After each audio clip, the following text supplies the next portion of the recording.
Hablamos de la unión con Cristo.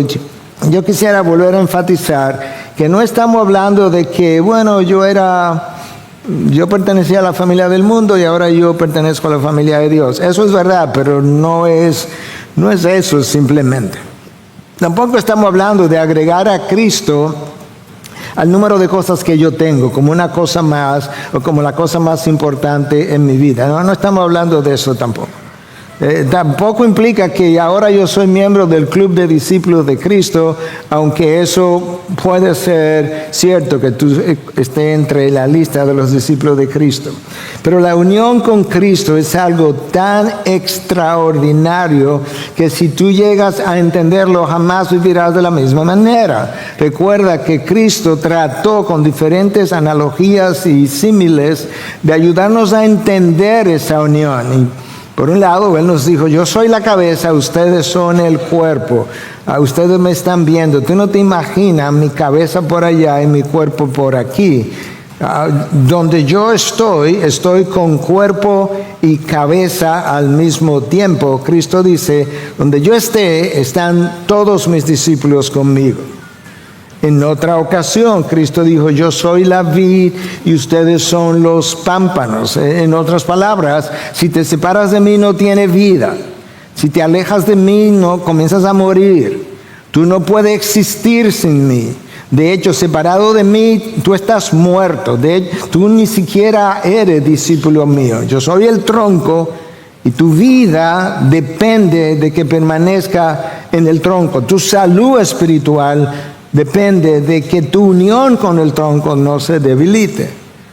Por otro lado, Cristo enseñó que separados de mí nada podéis hacer, hermano. Nosotros tratamos de hacer y planificamos y decidimos y nos mudamos, cambiamos de país, cambiamos de pareja, cambiamos de iglesia, cambiamos de todo sin consultar la sabiduría del cielo. Y Cristo dijo, yo te lo dije. Separados de mí, nada puedes hacer. Por otro lado, Pablo nos dice en Efesios 2:3 que nosotros éramos hijos de ira. No hijos de Dios, hijos de ira. Nos dice en Efesios 5:6 que nosotros éramos hijos de desobediencia. Cristo, hablándole a un grupo de judíos en un momento dado, le dice, ustedes no son de su padre Abraham, ustedes son de su padre el diablo. Pero ahora en Cristo yo soy hijo de Dios. Pero escúchame, tú no eres hijo de Dios simplemente como hijo de Dios, tú eres hijo de Dios en Cristo, en Cristo. Cada bendición que tú recibes es en Cristo. Cada bendición que tú vas a recibir es en Cristo. Cada paso que tú vas a dar es en Cristo. Pero de esa misma manera, mi hermano, cuando tú pecas en Cristo. En Cristo. No estamos separados de Cristo. Tu unión con Cristo te libertó de la tiranía del pecado. Luego de mi unión con Cristo, yo hago todo lo que hago en Él. Cuando hago las cosas que le honran y cuando hago las cosas que le deshonran. Y tú y yo estamos unidos de una manera como un cuerpo y al mismo tiempo estamos unidos todos en Cristo de tal forma que las veces que hemos hecho disciplina pública aquí hemos dicho hoy Ivy ha pecado, porque nosotros somos, de acuerdo a la palabra de Dios, miembros los unos de los otros. Cristo no nos ve separados unos de otros porque no nos ve separados de Él tampoco. Y esa es la primera parte del capítulo 6. Eso es importante que lo recordamos porque todo lo que Pablo tiene que decir a través del texto de hoy está íntimamente relacionado a lo que estoy explicando. Pablo explica que no tiene ningún sentido que personas que hayan sido declaradas libres de la esclavitud del pecado quieran todavía vivir como si fueran esclavos del pecado. Imagínate que yo estaba atado aquí por un grillete, Cristo viene, me liberta, me declara libre, me separa, me aleja de mi esclavitud y de repente me encuentra a mí volviendo a querer vivir cerca de donde yo vivía, porque esta esclavitud es la que yo disfruto. Y Pablo va a decirnos ahora, hermanos, eso no tiene ningún sentido, no tiene ni pie ni cabeza y es deshonroso para Cristo. Y con eso entonces te invito a que puedas moverte a Romanos 6:12. Yo he titulado mi mensaje hoy, de esclavos del pecado a siervos de Dios. Esta es la palabra de Dios. Versículo 12. Por tanto, y ahí Pablo comenzó a hablar, porque ese por tanto me está conectando lo que viene con lo que quedó atrás. Por tanto, no reine el pecado en su cuerpo mortal, para que ustedes no obedezcan a sus lujurias, ni presenten los miembros de su cuerpo al pecado como instrumentos de iniquidad, sino preséntense ustedes mismos a Dios como vivos de entre los muertos y sus miembros a Dios como instrumentos de justicia. Porque el pecado no tendrá dominio sobre ustedes, pues no están bajo la ley, sino bajo la gracia. Versículo 15, entonces, ¿qué? ¿Pecaremos porque no estamos bajo la ley, sino bajo la gracia? De ningún modo. ¿No saben ustedes que cuando se presentan como esclavos a alguien para obedecerle, son esclavos de aquel a quien obedecen? Ya sea del pecado para muerte o de la obediencia para justicia. Pero gracias a Dios que aunque ustedes eran esclavos del pecado, se hicieron obedientes de corazón a aquella forma de doctrina a la que fueron entregados. Y habiendo sido libertados del pecado, ustedes se han hecho siervos de justicia. Hablo en términos humanos por causa de la debilidad de su carne, porque de la manera que ustedes presentaron sus miembros como esclavos a la impureza y a la iniquidad para iniquidad, así ahora presenten sus miembros como esclavos a la justicia para santificación. Porque cuando ustedes eran esclavos del pecado, eran libres en cuanto a la justicia. ¿Qué fruto tenían entonces en aquellas cosas de las cuales ahora se avergüenzan? Porque el fin de estas cosas es muerte. Pero ahora, habiendo sido libertados del pecado y hechos siervos de Dios, tienen por su fruto la santificación y como resultado la vida eterna. Porque la paga del pecado es muerte. Pero la dádiva de Dios es vida eterna en Cristo Jesús, Señor nuestro. Nota que el apóstol Pablo comienza el texto con un por tanto. Pablo no simplemente está continuando el argumento que él comenzó al principio del capítulo 6, él está trayendo el argumento a una conclusión. Cuando tú y yo estamos hablando y yo te digo algo y en medio de la conversación te digo por tanto, entonces tal y tal cosa, tú estás entendiendo que ese por tanto es la conclusión de lo que te acabo de decir. La idea principal de la primera parte del capítulo 6, te la tengo que recordar para que pueda servir de pie para lo que vamos a explicar hoy. Y esa idea o ideas principales de la primera parte del capítulo 6 están en dos versículos, versículos 6 y 7. Sabemos esto, que nuestro viejo hombre fue crucificado con Cristo, para que nuestro cuerpo de pecado fuera destruido, a fin de que ya no seamos esclavos del pecado, porque el que ha muerto ha sido libertado del pecado. En esencia, esos dos versículos me están tratando de explicar que el viejo hombre murió. Lo que implica es que cuando yo vine a Cristo, mi corazón de piedra, que no sentía por las cosas de Dios, que no amaba a Dios, que no le interesaba a Dios, fue cambiado por un corazón de carne. Por otro lado, mi mente que estaba en oscuridad, que no le interesaban las cosas de Dios, pero aún más, que ni siquiera podía entender cuando le leían un pasaje de la Biblia, porque las cosas espirituales se disciernen espiritualmente y yo no tenía el Espíritu. Ahora Dios iluminó mi mente, me quitó el velo y yo tengo ahora no solamente un corazón nuevo, yo tengo una mente nueva y aún más.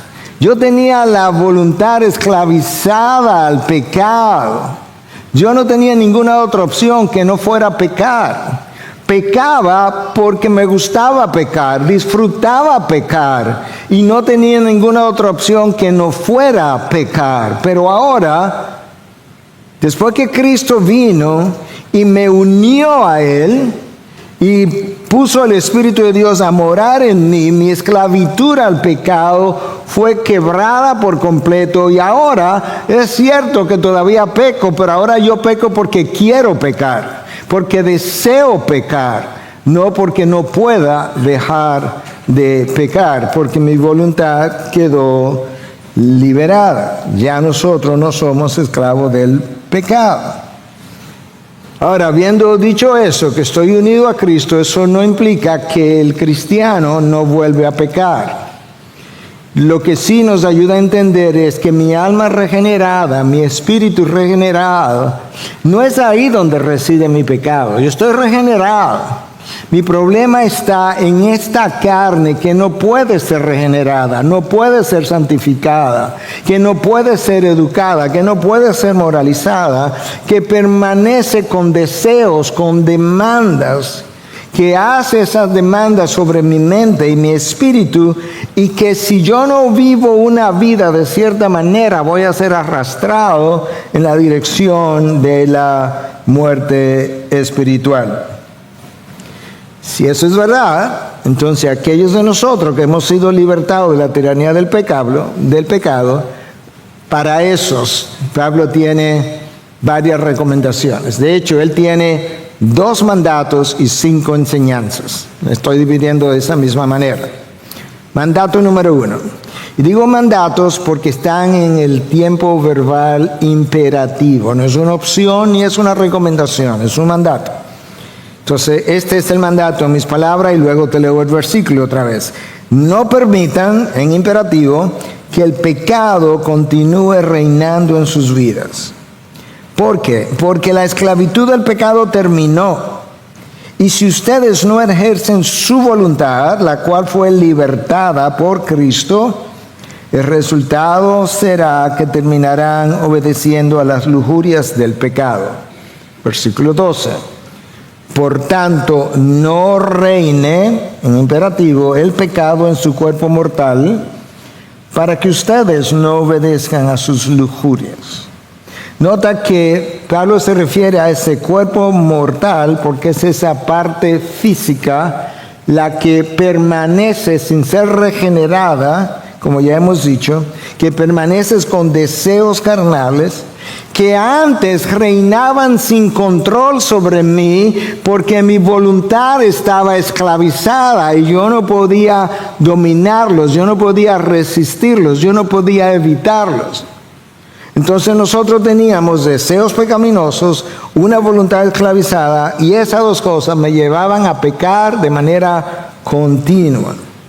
El pecado no me molestaba. El pecado no me avergonzaba, el pecado me deleitaba, pero al mismo tiempo me dominaba, me empujaba en una dirección en la que yo no podía evitar ir. Pero Pablo dice ahora que ese pecado que no reine en nosotros para que no obedezcan sus lujurias. No, porque ya yo tengo la morada del Espíritu y con esa morada del Espíritu y la voluntad libertada, yo puedo oponerme a ese pecado. Mandato número 2. En mis palabras, y luego te leo el texto. No usen los miembros de su cuerpo para practicar el pecado. como si ustedes todavía estuvieran muertos, como si no hubiesen venido a Cristo.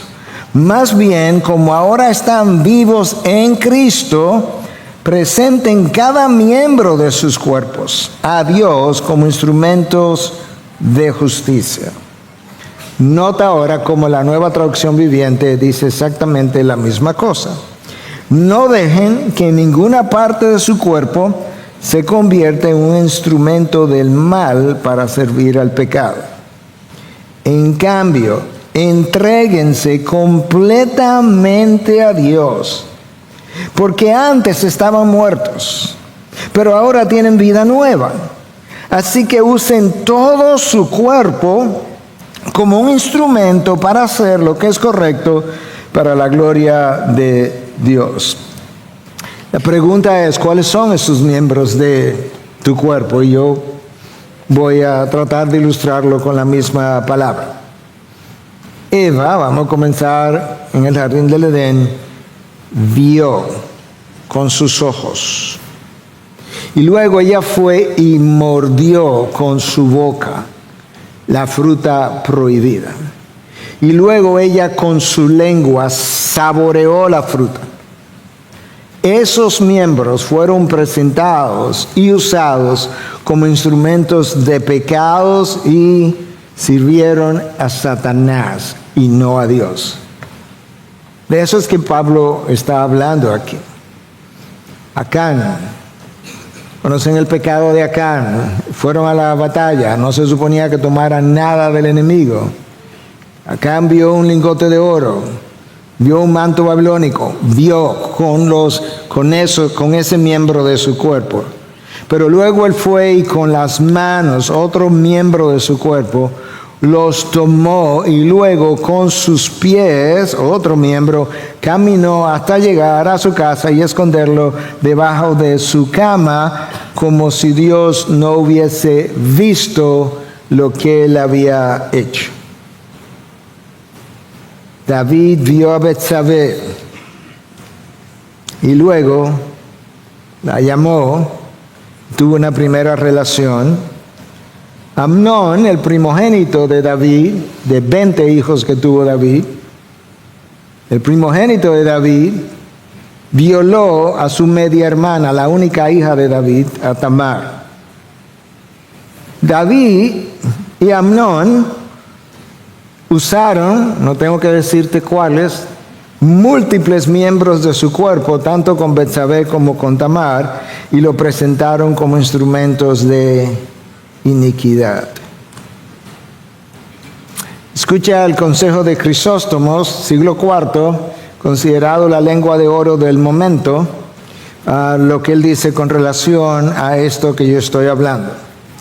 Evita que tu ojo mire algo pecaminoso, porque tu ojo ha sido convertido en un sacrificio. No permitas que la lengua diga algo vergonzoso, porque la lengua ha llegado a ser una ofrenda. No permita que la mano haga alguna acción ilícita, porque es tu holocausto. Pero estas cosas no son suficientes. Ahora Crisóstomo nos va a hablar de cómo los instrumentos del cuerpo se supone que deben ser puestos al servicio de la justicia de Dios. Estas cosas no son suficientes, también debemos hacer buenas obras. Permite que tus manos den dádivas, que tu boca bendiga a aquellos que te abusan, que tu oído sea dedicado continuamente a escuchar un hablar divino. Para ofrecer algo en sacrificio no puede tener nada impuro. Tu sacrificio es el primer fruto de tus acciones, por tanto, ofrezcamos a Dios un sacrificio de nuestros primeros frutos, de nuestras manos, nuestros pies, nuestra boca y todos los demás miembros de nuestro cuerpo. Eso es exactamente lo que el apóstol Pablo nos dice en Romanos 12:1, cuando nos habla de presenten sus cuerpos como sacrificio vivo, santo, agradable a Dios, que ese es su culto racional. Pablo te está hablando como si tú fueras un sacerdote y te dice, ofrece, consagra tu cuerpo, que es templo del Espíritu Santo. No lo contamine, no contamine aquello que es templo del Espíritu, y ofrece todos los miembros de tu cuerpo como sacrificio vivo, agradable y santo a nuestro Dios. Y luego nos dice, ese es tu culto racional. En otras palabras, es la única forma lógica, sensible, congruente de tu responder a lo que Cristo ofreció, al cuerpo que Cristo ofreció en la cruz. Ahora ofrécele el tuyo a Él en la medida en que tú vives. John MacArthur, con relación a eso, nos recuerda que parte de los miembros de mi cuerpo también incluyen nuestros anhelos perversos de nuestra mente, nuestras emociones y voluntad. En el caso de Eva, de Acán, de David, de Amnón, todos ellos tuvieron anhelos perversos en sus mentes, emociones perversas y un ejercicio perverso de su voluntad. Hermanos, no hay nada que yo te esté diciendo que yo no me lo esté diciendo a mí primero. De hecho, que yo no me lo haya dicho esta semana más de una vez. Cuando los miembros de nuestros cuerpos son usados como instrumentos de pecado, nosotros manchamos el cuerpo, que es templo del Espíritu. Y de esa manera, de alguna forma, hermanos, profanamos a Cristo porque pecamos estando en Cristo. Tú no vives fuera de Cristo en ningún momento si ya tú has sido unido a Cristo. Tú pecas en Cristo, profanas a Cristo, manchas a Cristo. Y yo también. Luego de esos dos mandatos que acabo de mencionarte, que el apóstol Pablo da, él pasa a dejarnos 5 enseñanzas. Enseñanza número 1. Ustedes, como hijos de Dios, no pueden vivir bajo el dominio del pecado, pues ya no están bajo la ley, sino bajo la gracia. Déjame leerte el texto, pero de la Nueva Traducción Viviente, versículo 14. El pecado ya no es más su amo. O sea, tú no tienes que obedecerlo, tú no tienes que pecar. Tú pecas, pero tú no tienes que pecar, Él no es tu amo. Porque ustedes ya no viven bajo las exigencias de la ley. En cambio, viven en la libertad de la gracia de Dios. Esto es lo que Pablo está diciendo. Anterior a la venida de Cristo, todo el mundo vivía bajo la ley. Y tú sabes que la ley no me ayuda a no pecar. La ley me condena, porque la ley básicamente sirvió como un espejo para mostrarme cuán pecaminoso yo era. De hecho, el texto de la Biblia dice que cuando la ley llegó aumentó mi pecado. Claro, porque ahora lo veo más claro. La ley no me empodera. La ley no me ayuda a resistir el pecado. Ahora, cuando Cristo vino, Él vivió bajo la ley, Él cumplió la ley, y entonces ahora me dio salvación por gracia, y cuando me dio esa salvación, hizo que su Espíritu morara en mí, y ahora el Espíritu que mora en mí me empodera por gracia para yo poder resistir las lujurias de mi cuerpo, las lujurias del pecado, y ahora sí yo estoy bajo una nueva era con un nuevo poder de resistencia que antes no tenía. Y por eso Pablo dice que ya no, el pecado ya no es tu amo, porque ya no viven bajo las exigencias de la ley. No, ustedes viven bajo la gracia. Y Pablo inmediatamente anticipa lo que pudiera estar en la mente de sus oponentes, y dice en versículo 15, entonces ¿qué? ¿Pecaremos porque no estamos bajo la ley, sino bajo la gracia? Y él dice, de ningún modo. Esa es la forma paulina de él decir lo que nosotros decimos en nuestro país, oye, y el disparate con el que sale. ¿Cómo se te ocurre pensar una cosa semejante? Pero ¿sabes qué, hermano? A mi edad, años después de pastorear, de dar consejo, de vivir mi propia experiencia, yo creo que eso es como muchos de los hijos de Dios piensan. concluyen, Dios es un Dios de gracia. Yo tengo deseos de pecar hoy. Y yo lo voy a hacer. Porque, como a veces me han dicho en consejería, pastor, todo el mundo peca. Y estamos en la carne. Sí, pero cuando la palabra de Dios me dice que vele porque estoy en la carne, no es una licencia para pecar, es una advertencia para que no peque. Cuando me dice que la carne es débil, es una advertencia para que no peque. Y yo creo que a veces pensamos, bueno, incluyendo personas más piadosas que yo, pecan. Mi pregunta para Miguel Núñez, mi pregunta para ti, ¿tú te has detenido y has vuelto a leer y has recordado qué pasó cuando personas en la Biblia quizás pensaron un pecado de esta naturaleza, de esta magnitud, no puede ser tan grave? ¿Tú has leído? Yo volví a leer esta semana en vista de algunas cosas que salieron en las noticias, ¿verdad? Leer acerca de la vida de David. ¿Tú has leído lo que le pasó a David? Lo que le pasó a su familia, a su hija Tamar,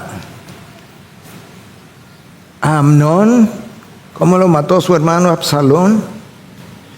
Lo que le pasó a la nación de Israel, 70,000 muertos. Cuando nosotros leemos la Biblia, y aun cuando revisamos nuestras propias vidas, nos percatamos de que muchas veces los piadosos de Dios se han comportado o nos hemos comportado como ateos, como si Dios no existiera, como si Dios no estuviera viendo, como si Dios no estuviera al tanto. ¿Tú recuerdas lo que le pasó al rey Saúl cuando él pensó que Dios no estaba viendo y fue y ofreció un sacrificio que no le estaba permitido? Que en una sola acción, en un solo día, Dios le dijo, por haber hecho eso, te quité el reino. Perdió el reino en una sola acción, en un solo pecado, en una sola violación. ¿Tú recuerdas lo que la palabra de Dios dice del rey Usías? Rey Usías, definido como un hombre que hizo lo correcto delante de los ojos de Dios, quizá por 50 años. Pero el texto de la palabra, Segunda de Crónicas, dice que cuando Urías se hizo fuerte, se volvió orgulloso, una traducción dice arrogante, y entró al templo y ofreció sacrificio. Un sacrificio en el templo del Dios verdadero. En el verdadero templo, un sacrificio correcto hecho por la persona incorrecta, le cayó lepra y fue sacado del pueblo y fue puesto en una casa y vivió aislado hasta el día de su muerte. David, Saúl, Usías ofrecieron sus miembros y la voluntad o su voluntad como instrumentos de pecado, como lo han hecho otros hijos de Dios en los últimos años y días. Y Pablo pregunta, ¿pecaremos porque no estamos bajo la ley, sino bajo la gracia? De ningún modo. Hermano, yo quiero ser extremadamente cuidadoso al desarrollar este texto, porque yo no quiero pecar yo mismo de cosas que yo sé que no soy inmunes a ellas. Y es por eso que estoy quizás haciendo más uso de mis notas de lo usual, pero déjame leerte esto. Cuando tú consideras, escúchame, por amor de Dios, te imploro, cuando tú consideras la gracia de Dios que ha perdonado nuestros pecados más corruptos y depravados, y mi libertad y mi salvación ofrecida en Cristo a precio de sangre, eso Eso solo debe ser mi mayor incentivo para yo no querer vivir una vida de pecado. No el juicio de Dios, no las consecuencias de Dios. Eso fue exactamente lo que el apóstol Pablo le escribió a los Corintios en su segunda carta, capítulo 5, que el amor de Cristo me constriñe, me ha pegado contra la espada y la pared, y ahora yo solamente sé vivir de una sola manera, y es para Él. ¿Qué cosa, Pablo? Cuando yo considero que la sangre de Cristo perdonó mis pecados más depravados, más corruptos, y compró salvación y libertad para mí, de ahí en adelante mi mejor incentivo es pensar lo que Cristo hizo a mi favor. Si mi pecado le costó la vida al Mesías, y Él me sacó de la muerte a la vida, Él muere para que yo viva, ¿cómo ahora yo voy a usar mi vida para deshonrar su muerte? Déjame decir eso otra vez. Si Cristo muere para sacarme de la muerte, traerme a la vida, y ahora yo estoy vivo en Él, ¿cómo voy a usar mi vida en Él para deshonrar su muerte que me libertó y me salvó? Y Él me libertó no para que viva como yo quisiera, sino para que yo viviera en libertad sin pecar. Enseñanza número 2.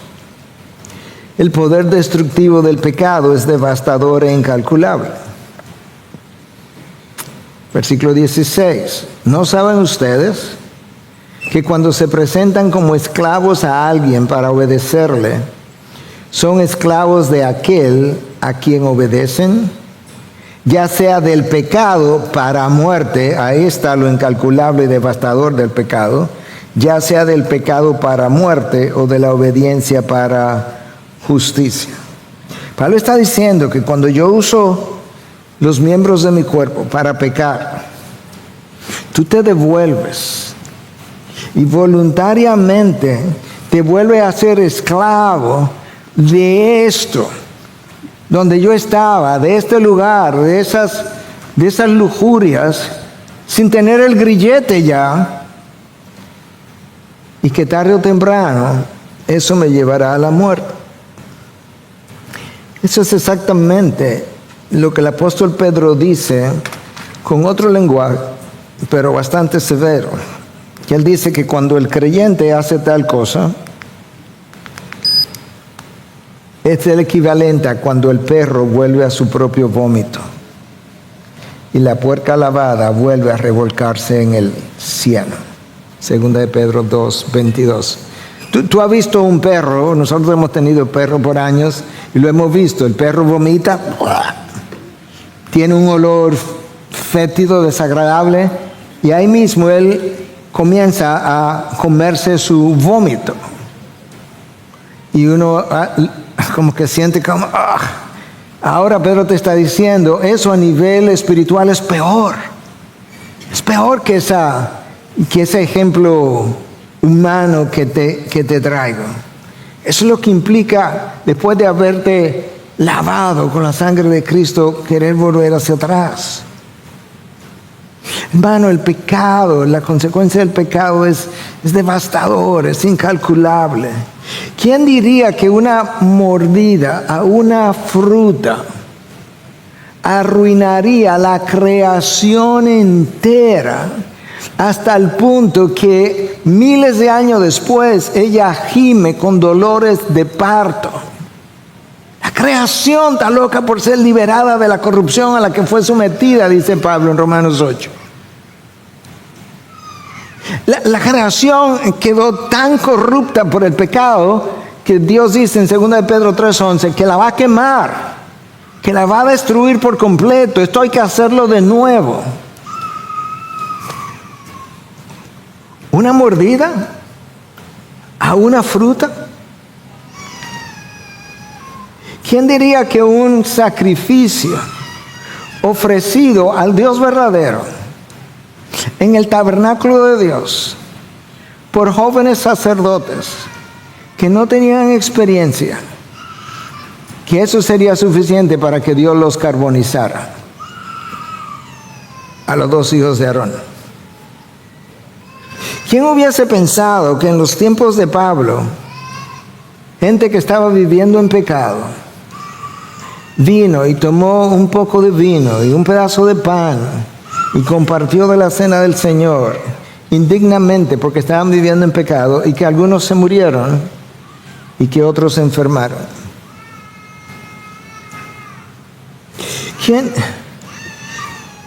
¿Quién pensaría que una mentira piadosa, como dice la gente, de parte de Ananías y Zafira sería suficiente para quitarle la vida a los dos?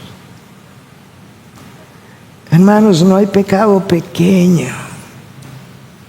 Recuerda la cita de Jonathan Edwards que he estado repitiendo en los últimos días. Él dice: cuando yo miro hacia adentro, lo que veo es un infierno. Y nosotros miramos hacia adentro y nos vemos tan bien. Lo que veo es un infierno, un abismo.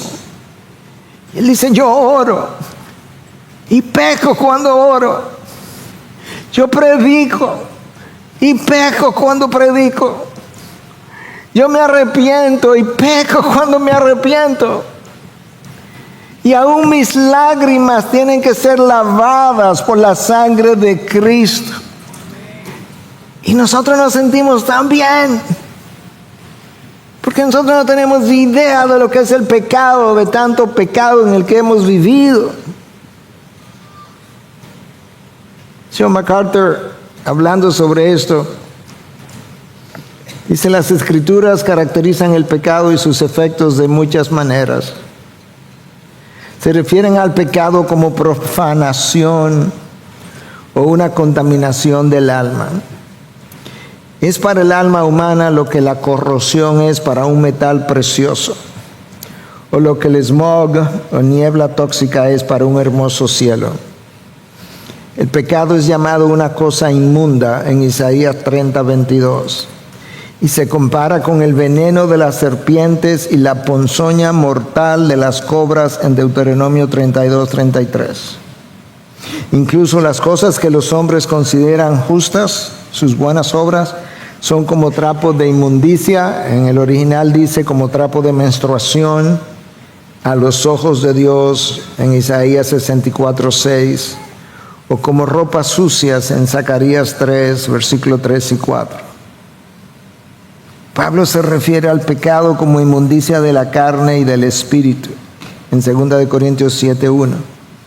Y a los pecadores se refiere como aquellos cuyas mentes y conciencias están corrompidas en Tito 1:15. Mentes y conciencias corrompidas. Enseñanza número 3. Si Cristo no interviene, la humanidad entera aún estuviera esclava del pecado. Escucha los versículos 17 y 18. Pero gracias a Dios, ahí está la intervención, ahí comienza, que aunque ustedes eran esclavos del pecado, se hicieron obedientes de corazón a aquella forma de doctrina a la que fueron entregados. Y habiendo sido libertados del pecado, ustedes se han hecho siervos de la justicia. ¿Notaste la frase? Habiendo sido hechos libertados del pecado. ¿No? En otras palabras, alguien hizo eso por ustedes. Ustedes eran esclavos, pero habiendo sido libertados del pecado. Y ahora, con esa voluntad libre, el texto dice que ellos se hicieron obedientes de corazón y siervos de la justicia. Antes no podían, pero ahora que ya lo libertaron del pecado, liberaron su voluntad, ahora ellos de manera voluntaria se hicieron obedientes de corazón al cuerpo de doctrina que le habían entregado y se hicieron siervos de la justicia. Pablo no había visitado esta iglesia, pero parece que le llegaron noticias de que esta iglesia realmente se había entregado de esa manera. Le entregaron un cuerpo de doctrinas, pero el texto también dice que ellos fueron entregados a un cuerpo de doctrinas. Es como si el cuerpo de doctrina hubiese sido un recipiente y Dios lo hubiese entregado dentro de ese recipiente y ellos se hicieron obedientes a la palabra a la que fueron entregados. Hermanos, no sé si te has percatado. Yo sé que tú lo has leído, pero créeme que leer y percatarse son dos cosas muy distintas. Incluso leer, percatarse y entender las implicaciones son tres cosas muy distintas. Yo no sé si te has percatado, pero en el mundo, en la creación, hay dos amos, no tres, sin término neutro. Hay un Cristo y hay un anticristo. En el jardín del Edén estaba Dios y la serpiente, y ellos decidieron obedecer no a Dios, sino al anticristo.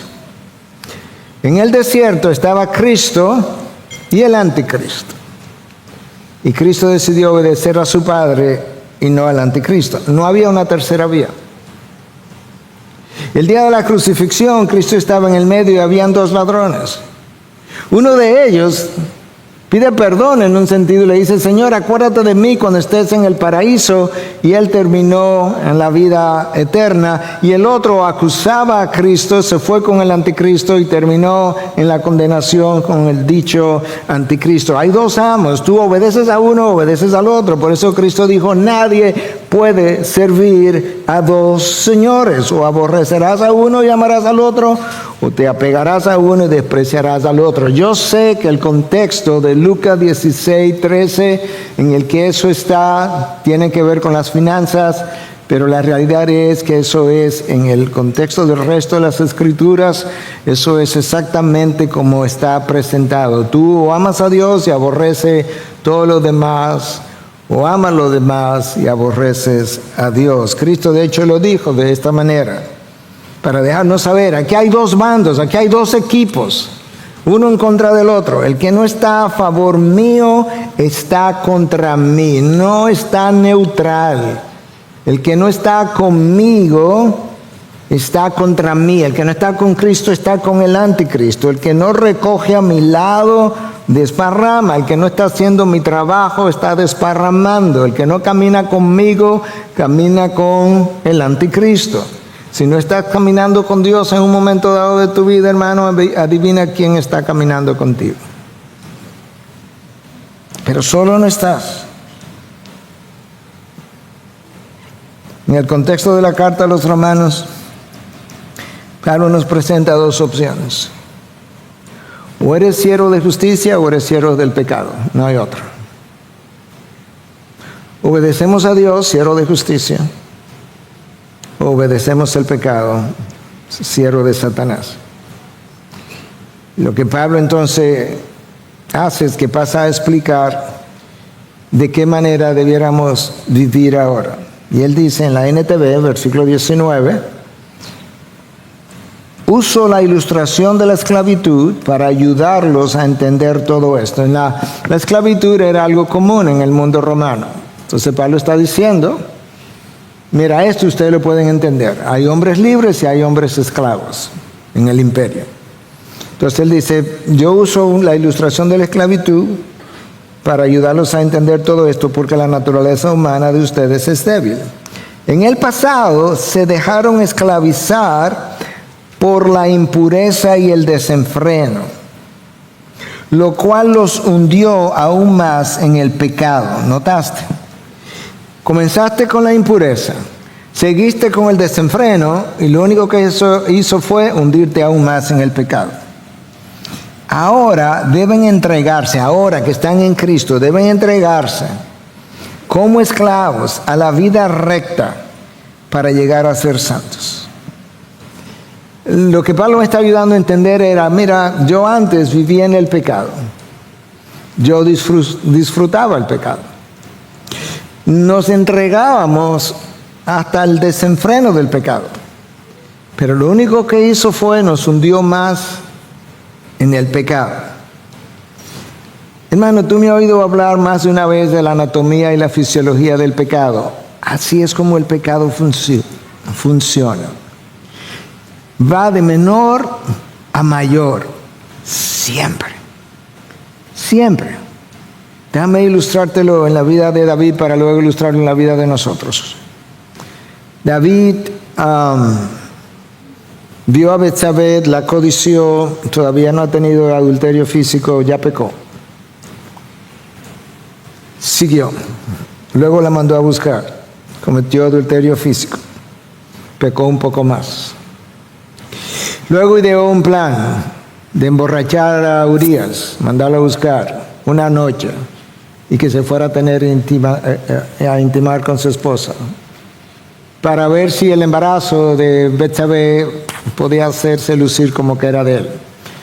Él no fue. Lo emborrachó una segunda vez. Ahora pecó un poco más. Ahora está pecando de malvado.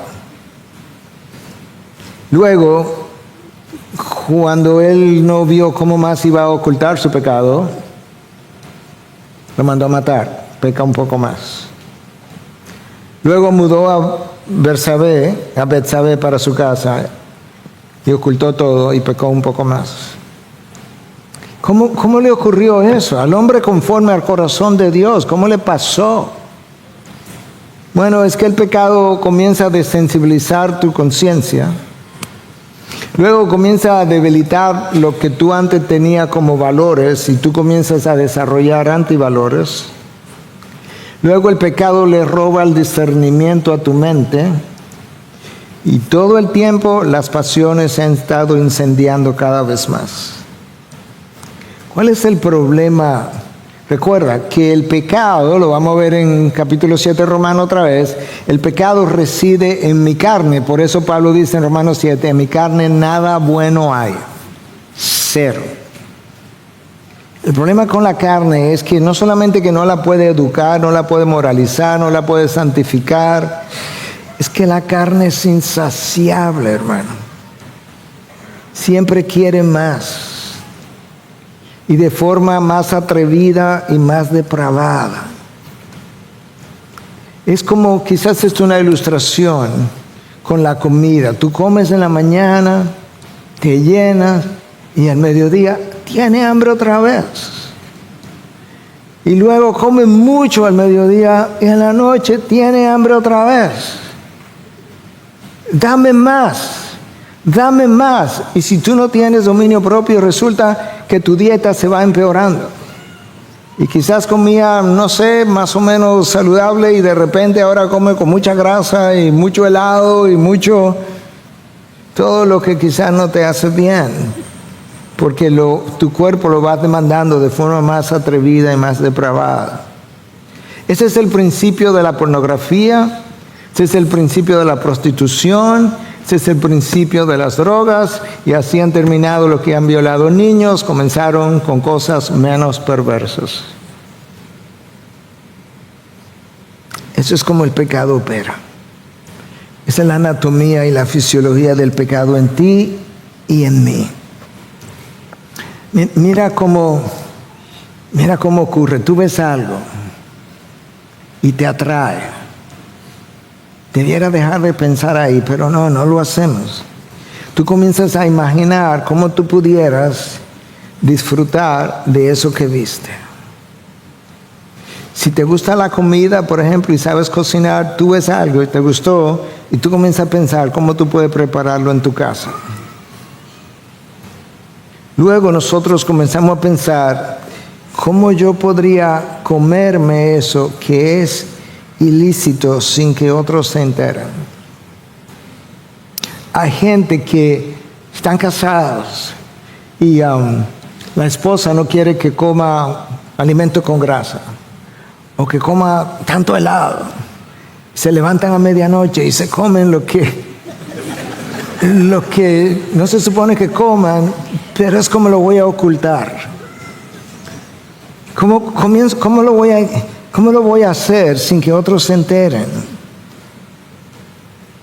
David hizo todo lo que hizo, pero a David se le olvidó que su pecado era un escándalo en el cielo. Era un secreto en la tierra, pero era un escándalo en el cielo. Y que las intenciones de su corazón Dios las conoció antes de que Él la llevara a cabo. Y las intenciones de tu corazón, mis intenciones también. Dios dice que Él conoce mis palabras antes de que lleguen a mis labios. Y del deseo nosotros pasamos a la planificación de cómo hacerlo. Y de la planificación de cómo hacerlo pasamos a la planificación de cómo ocultarlo. Y de la planificación de cómo ocultarlo pasamos a la planificación de cómo voy a reaccionar si esto se llega a saber, qué voy a decir, cómo lo voy a explicar. Hermanos, si eso le pasó al hombre conforme al corazón de Dios, no me diga que a ti no te puede pasar, porque no te lo voy a creer, ni me lo creo de mí mismo. El problema del incrédulo está en su cuerpo, en su mente y en su voluntad. Su mente, su cuerpo y su voluntad. Él está mal.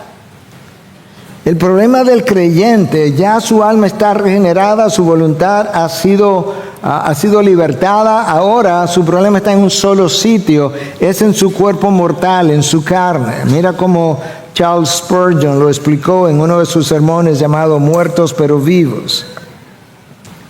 El pecado tiene un gran poder, está en nosotros y se esforzará por reinar. ¿Tú sabes por qué no puedes huir del pecado? Tú puedes huir de la tentación, pero no puedes huir del pecado porque está en ti.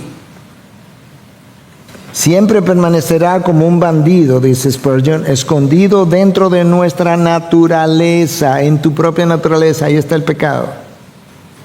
Permanecerá como un enemigo, batallando en contra de la ley de nuestra mente. Permanecerá como un tirano, molestando y oprimiendo la verdadera vida. Su campo de batalla del pecado es tu cuerpo. Para el creyente es el cuerpo. Las necesidades de hambre, sed, frío. Spurgeon incluye todas las necesidades del cuerpo. Pueden convertirse en ocasión para pecar, inclinándonos a murmurar, envidiar, codiciar, robar. Sus apetitos nos llevarán a ansiar una indulgencia excesiva que, de no ser controlada, nos puede llevar fácilmente al mal y yo diría a la muerte. Los dolores del pecado, sus enfermedades, pueden engendrar impaciencia y otras faltas, y eso puede producir pecado en nosotros. Sus placeres también pueden fácilmente convertirse en incitación para pecar. Su influencia sobre la mente y el espíritu puede arrastrar nuestra noble naturaleza hacia el materialismo rampante de la tierra, y yo diría en nuestros días hacia el hedonismo rampante de la tierra. Enseñanza número 4. Si verdaderamente hemos nacido de nuevo, reconocemos que cuando éramos esclavos del pecado, no cosechábamos ningún fruto, porque esas cosas terminan en la condenación eterna. Y por otro lado, y ahora, luego de nuestra salvación, cuando pensamos en las cosas que hicimos, experimentamos cierto grado de vergüenza. Versículo 20. Cuando eran esclavos del pecado, estaban libres de la obligación de hacer lo correcto. Estábamos libres de la obligación de hacer lo correcto porque ni sabíamos lo que era correcto. Entonces hacíamos lo que nos parecía. Hacíamos lo que nos venía en gana, como dice la frase. Hacíamos lo que queríamos. Entonces estábamos libres, entre comillas, de la obligación de hacer lo correcto. Pero ya no, ahora yo tengo una obligación de hacer lo correcto si soy un hijo de Dios. ¿Y cuál fue la consecuencia? Que ahora están avergonzados de las cosas que solían hacer, cosas que terminan en la condenación eterna.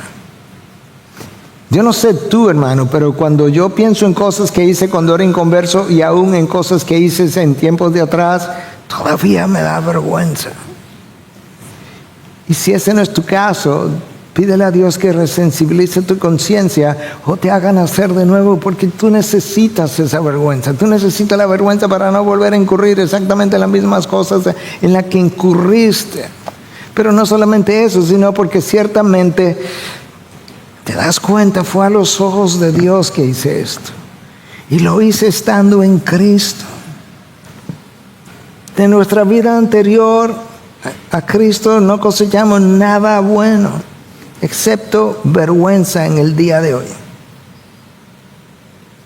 Enseñanza número 5. El ser libertado del pecado implica ser siervo de Dios, y el fruto de esa relación es santificación en la vida presente y vida eterna en la vida venidera. Versículo 22.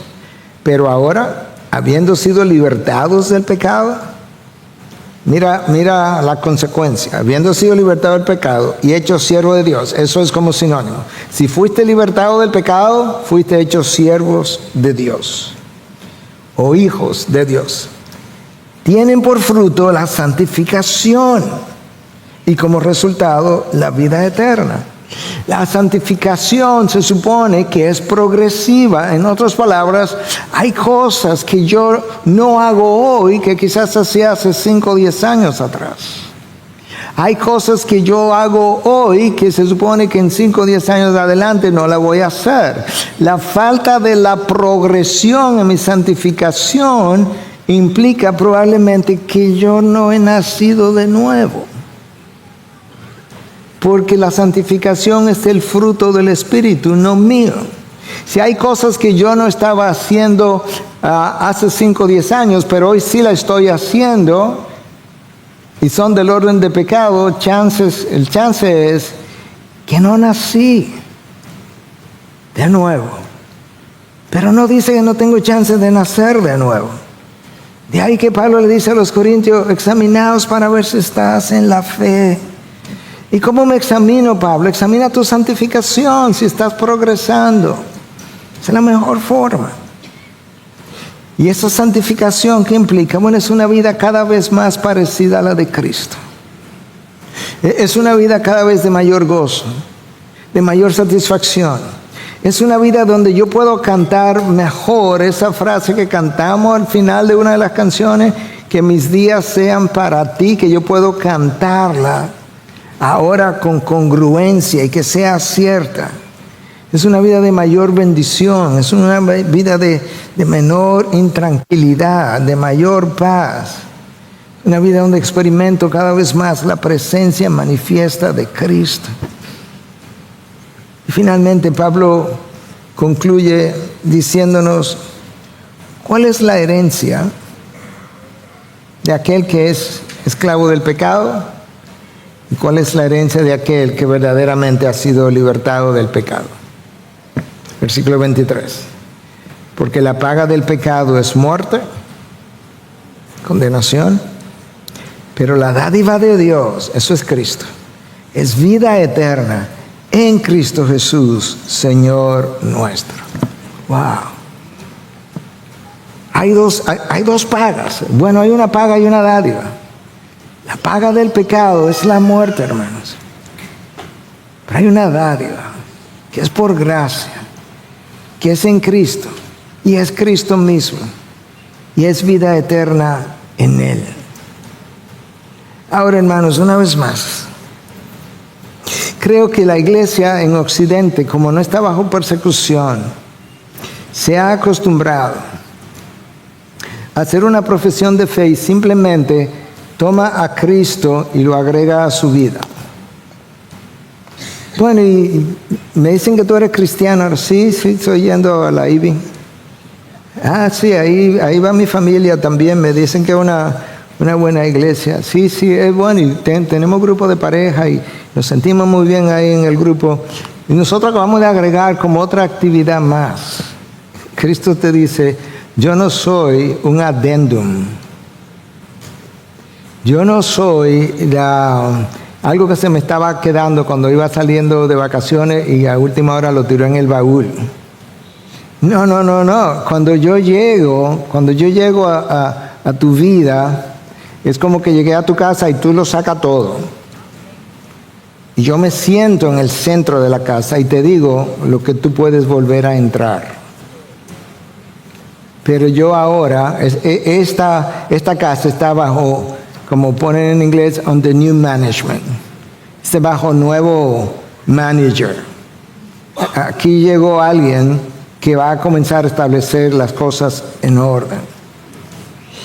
Hermanos, de lo contrario, yo voy a vivir una vida que es incongruente con lo que Cristo hizo en la cruz, que es incongruente con lo que esta palabra dice, que es incongruente con las canciones que canto, que niega el Evangelio, que no muestra el poder del Evangelio, el cambio que el Evangelio ha hecho en mi vida y que hace que mucha gente cuestione si verdaderamente yo soy creyente o no soy creyente. Hermanos, yo no sé si tú estás apercibido de las condiciones de los últimos tiempos, de la sociedad y de la iglesia de Cristo. Es pesada, es triste, es deprimente en muchos casos. Mi esposa te puede decir cuán pesada es. No porque lo estás sintiendo, sino porque yo le cuento. Estos son tiempos para vivir en sobriedad. Sed sobrios, de espíritu humilde. El enemigo anda como león rugiente. No esperes tú a ser la próxima víctima devorada, no tocada, no mordida, devorada. Él juega sucio. Y cuando Él hace lo que hace, Él siempre tiene en mente consecuencias largas, de largo alcance, de impacto masivo. A Él no le interesa comerse una ovejita y que nadie se entere. A Él no le interesa comerse una ovejita y que todo permanezca igual. No. Él quiere la destrucción de tu vida, de tu familia, de tu iglesia, de múltiples iglesias si es necesario, de ministerios. Él quiere algo grande, que se sepa de su poder, porque Él odia todo lo que es de Cristo. Y yo no puedo contribuir si soy de Cristo, si estoy en Cristo. Yo no puedo contribuir al equipo de aquel que odia a quien me salvó y me dio vida en Él. Hermano, cierra tus ojos.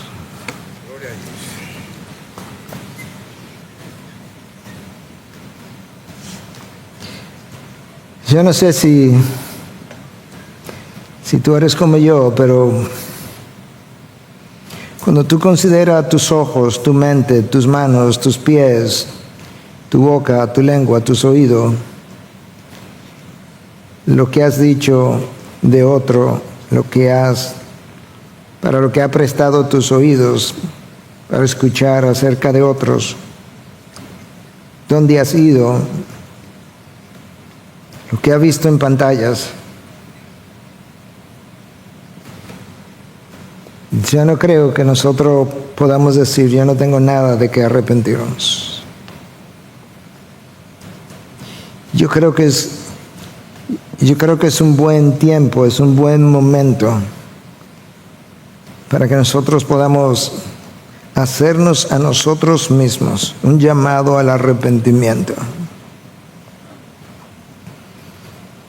Que en tu mente tú puedas con lujos de detalles poder decir, Señor, yo me arrepiento de cómo yo he usado.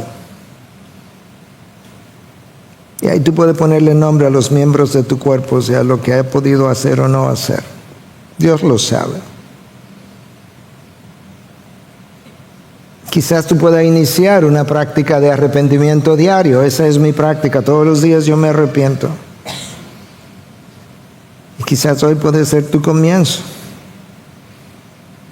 De manera que si de alguna forma Dios te ha hablado hoy y tú entiendes que tienes cosas por las cuales debes arrepentirte, Si tú entiendes que no tienes cosas por las cuales arrepentirte, te puedes quedar sentado. Pero si tú entiendes que tienes cosas de las cuales debes de arrepentirte y pedirle a Dios que limpie esa área de tu vida para comenzar de nuevo, yo te voy a pedir que te pongas de pie para orar contigo.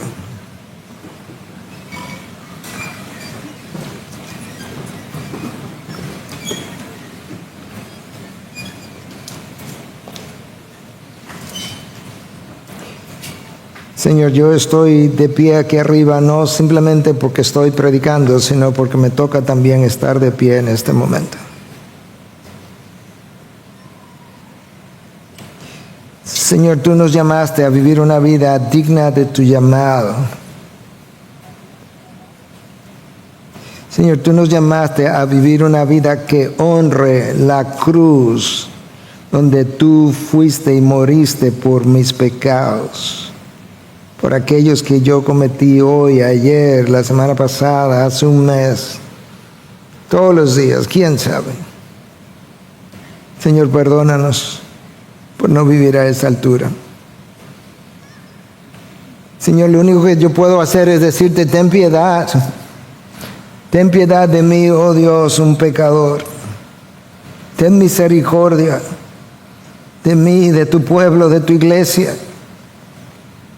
Señor, yo te pido por esta iglesia, pero te pido por todos los pastores de esta iglesia y te pido por todos los pastores de cada iglesia que está predicando tu palabra en nuestra nación y más allá. Oh Señor, míranos con ojos de piedad, llámanos al arrepentimiento, ayúdanos a volver a ti, que podamos escuchar la frase de tus profetas en el Antiguo Testamento, volveos a mí, que volvamos corriendo a ti, porque tú eres el refugio, Dios. En ti hay perdón, en ti hay consolación, en ti hay esperanza, en ti hay limpieza. Oh Dios, perdón. Perdónanos, oh Dios. Señor, mira la vida, mira los pensamientos de cada uno de tus hijos aquí en esta mañana. Quizás hay alguien que no te conoce. Quizás hay alguien que descubrió hoy realmente es que yo no te conozco, yo creía que te conocía. Oh Dios, si es así, dale el entendimiento y el deseo para que hoy pueda decir, Señor, hazme nacer de nuevo. Yo te pido perdón por todos mis pecados y reconozco la sangre de Cristo que borra mis pecados, lava mis pecados, y yo te proclamo mi Señor, mi Salvador, y te digo, ayúdame, oh Dios. Ayúdame a no volver a pelear del lado del enemigo, a no contribuir al mundo de la oscuridad, al reino de las tinieblas. Ayúdame a huir de la tentación y a resistir mi propio pecado. Y quizás alguien nos llame y podamos decir, sí, lo que pasa es que ese ya no soy yo. Y gracias te damos, Dios. Permítenos ahora cantar. Permite que esta canción sea la